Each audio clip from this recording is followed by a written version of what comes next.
Hello, this is a video about Call of Duty Zombies.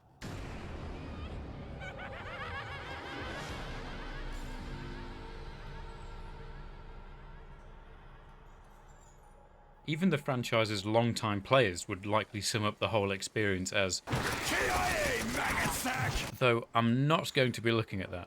What I'm instead focusing on is an aspect of the game that many don't even know about, let alone have properly considered. A grand narrative sunk just out of sight and right under our noses. And that sort of thing just fascinates me.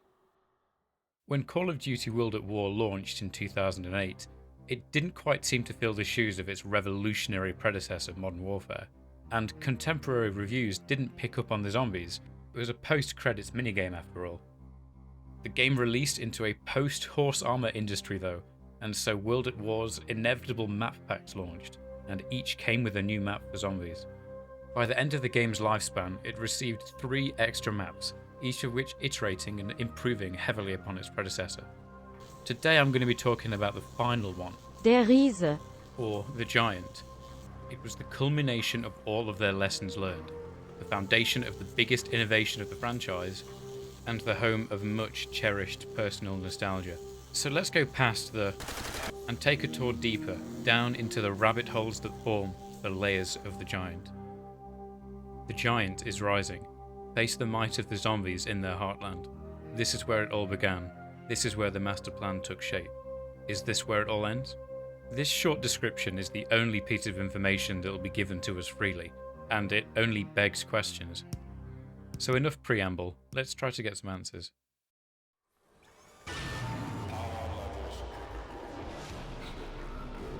Imagine that, we need to turn the power on. How original. Upon starting the game, there are 2 different paths you can take. One will take you through animal testing, and the other one through the garage. When heading through the former, chances are you'll get distracted by some loud sounds at the back of the room. It doesn't take too long to realise that the noises are coming from these 2 tall, glowing green brain jars, and upon interaction they'll make a strange sound. Interacting with both of them, and then with a 3rd jar in the office overlooking the garage, will cause the song Beauty of Annihilation to play. It's a nice little Easter egg and it plays a great song, but it also acts as a tutorial that rewards the player for exploring and examining the environment around them, and it's precisely this behaviour that will unlock the map's further secrets. After playing for a while, it's clear that the developers of the Giant put almost as much effort into developing the scenery of the outside of the map as they did the inside. Beyond each barricade is something worth staring at, and they've hidden some of it quite far from view. Using a scoped weapon here, we can see a henge-like structure, and on one of its pillars is a control panel. Shooting the panel exclusively with an upgraded weapon makes this happen.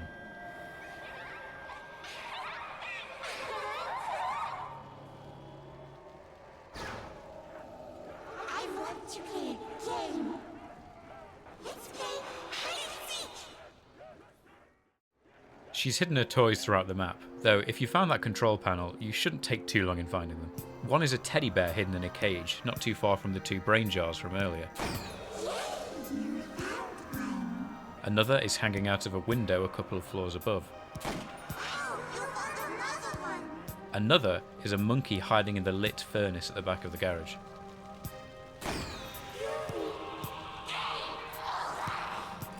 Aside from the sense of pride and accomplishment, there is actually no reward for doing this. You can throw a monkey bomb into the furnace and listen to it burn in agony too. This gives no reward, but I did it anyway.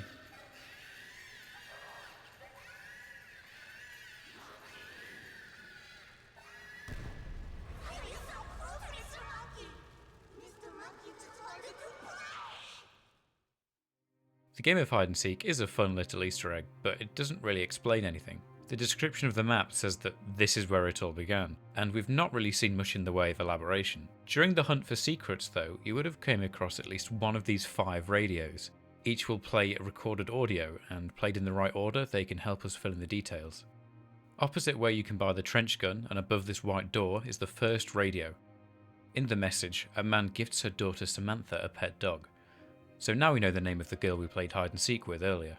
Can I keep the puppies too, Father? We'll see, Samantha. One step at a time.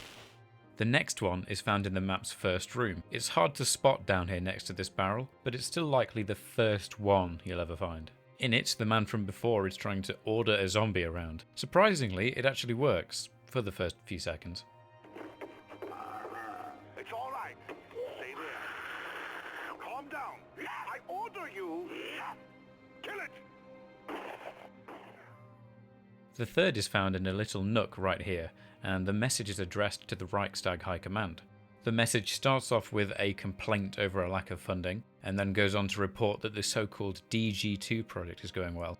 It also mentions that the matter transference project has gone nowhere due to a lack of a so-called element 115. He also reveals that they're in a race to develop this technology against the United States, who apparently has a large supply of the element in Nevada. In the meantime, I will continue with the work here and try to win this damned war. Signed, etc., etc., Dr. Maxis. The fourth is very different. It's of a man giving his last words. He interacts with some kind of machine, an alarm is set off, and as shouting, screaming and shooting can be heard, the man takes what is presumably a cyanide capsule.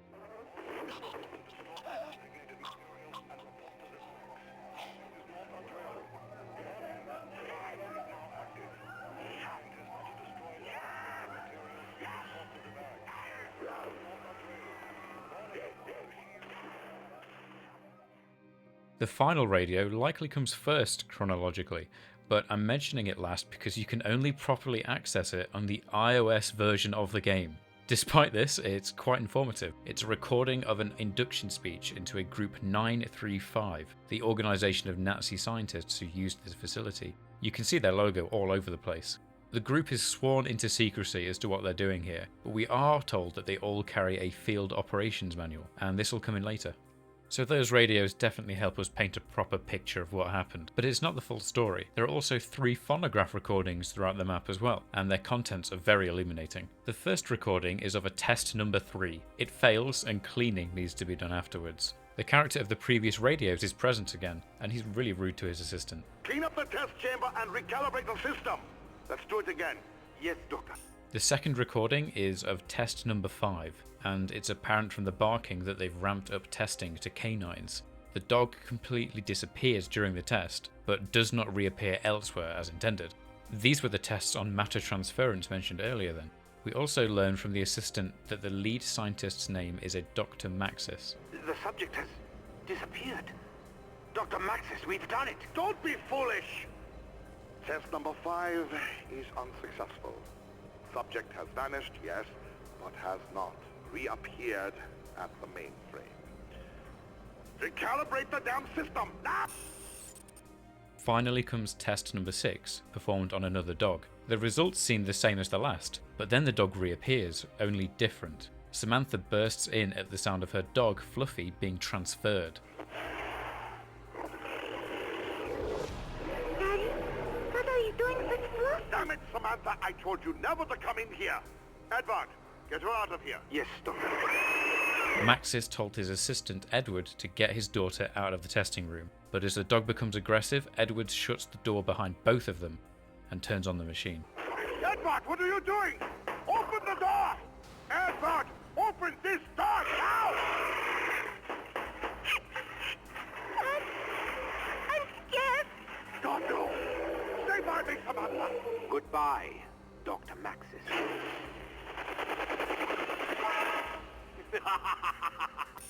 So this certainly paints a picture of what happened. Evil Nazi scientists used this place to mess around with this element 115 in various ways, most notably with teleportation technology. Eventually the place was overrun with zombies, which were also likely created by the element. The disembodied voice of the girl is a Samantha Maxis, and as her father shared the same fate as her, perhaps the map's other narrator is him? We won't find much in the way of confirmation.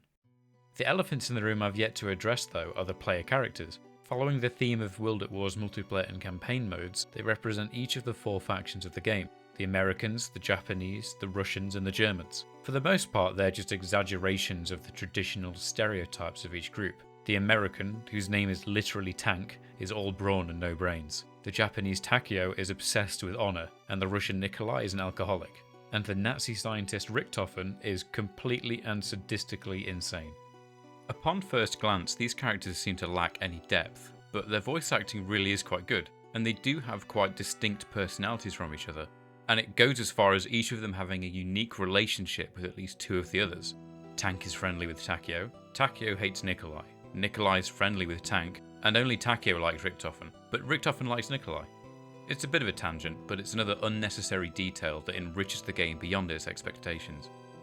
Though, importantly, when Richtofen is in trouble, Tank can say this. Poor Richtofen, surrounded by his own creations!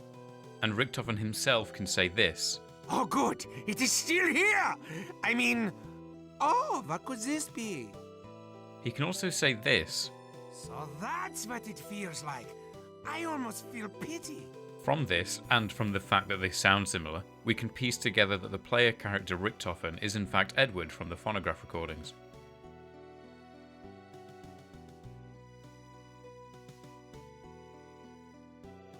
We've been able to link together a story, and now it's time to fill in some gaps. The following items aren't revelatory like the phonographs, but make for deeper secrets alone just by how creatively they've been hidden throughout the map. Earlier on, I mentioned that each scientist in Group 935 received a field operations manual. These are all over, but in the silliest places. The first three I found are right under your nose when looking at the concrete henge. Only one of them has both of its pages open. Some of it might be legible down a scope, but not much.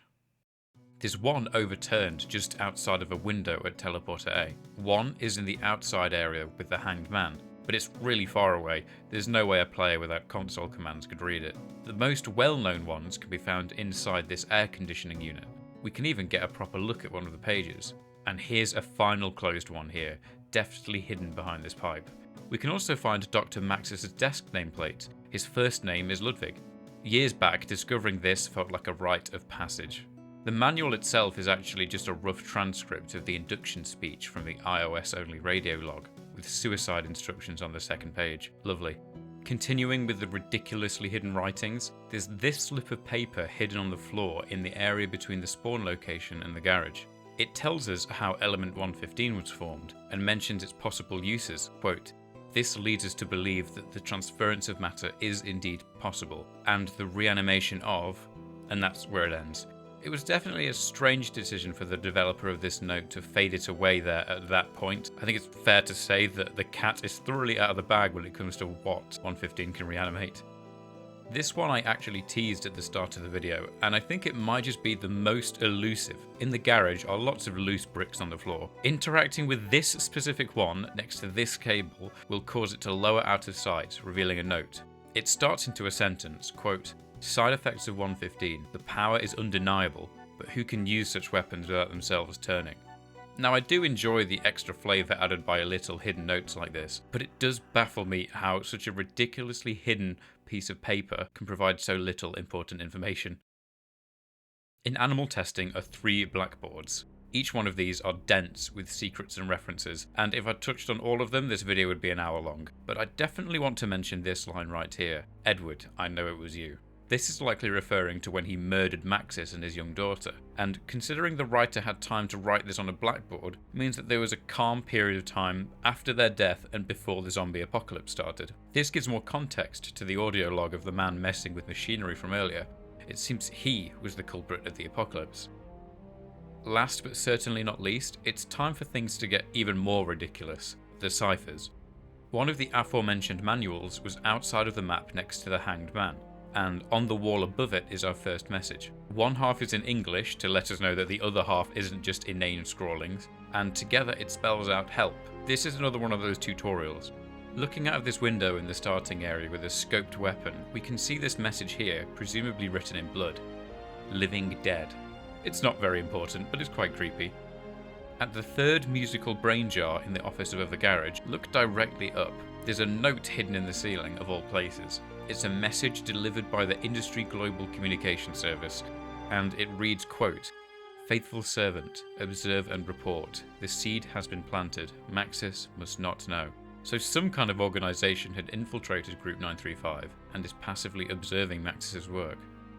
The final piece of paper can be found back in the spawn area, through this grill in the floor. It really does baffle me that people found this. It reads, "Edward, it's time to kill Maxis." So the player character Edward Richtofen was the spy for the secret organisation and acted under their orders when he murdered Ludwig and Samantha. Now, as to the identity of the organisation, it's actually quite simple to work out, because the previous messages weren't really ciphers, but just in another alphabet, the Illuminati alphabet. Dr. Maxis was getting too close to discovering the secret to teleportation, and so the Illuminati had him assassinated. And I suppose that's it. That's the hidden story behind the Giant. What a journey.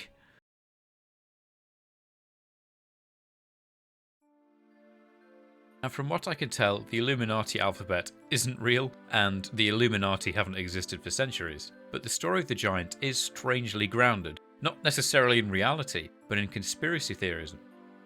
One of the most prominent genres of conspiracy theories are the ones about the Nazis, the most tame probably being that Hitler escaped to Argentina, and the least tame being that they had a secret base on the moon. Nazi scientists had a lot of top secret weapons programs, developing the so-called Wunderwaffe, or wonder weapons, this cool jet fighter being one of them, as well as a so-called sonic cannon, and even an X-ray beam weapon. Inspired by this are conspiracy theories such as Die Glocke, or the Bell, a bell-shaped device claiming to be an anti-gravity machine, or even a time machine. From their rough shape, it seems these teleporters are Treyarch's take on Die Glocke. The DG2 weapon literally has Wunderwaffe in its name, and all unique armaments in Zombies maps have forever been called Wonder Weapons by the community.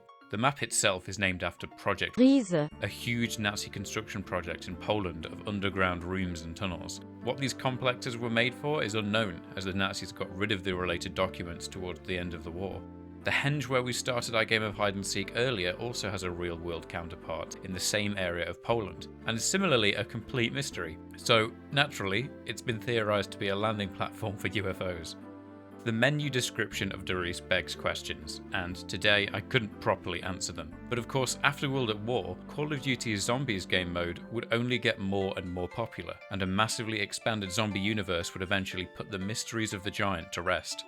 It also asked about 1,000 more questions, and frankly it got really ridiculous. But this video wasn't really about Call of Duty lore, but about environmental storytelling. There are so many small things I could mention, so many small details, like these notice boards, or the creepy crying in the furnace room. Or how it just plays a sound effect when you walk into a wire fence. But I hope that I've already proven that the Giant is an unsung legend of environmental design and storytelling. The gameplay is quite fun too, if that's what you're after. I'll leave you with Tank Dempsey's words on the subject. Element 115, Wonder Waffles, D-Glock. Ah, fuck it, let's just go kill some freak bags. Hey, need a cleanup?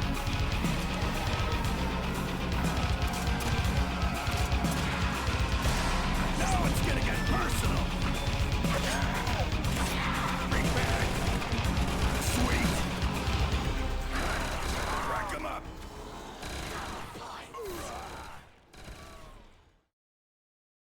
Thank you for watching. The subject matter was quite different than that of my previous video. I'm very much in the process of trying new things and discovering exactly what Verigan will be. Whilst making my first video, I had a private fantasy of it reaching 1,000 views. It came a bit of a shock when it blew up like it did. I'm also deeply humbled by the likes and kind comments that hundreds of people have left, and I'm glad that so many people are eager to join me on this channel's adventures. Please do leave any feedback you're willing to give, and share your stories and thoughts. I do read every single comment. Now, I don't know about you, but this broken clock is getting on my nerves, so I'm going to head out. See ya.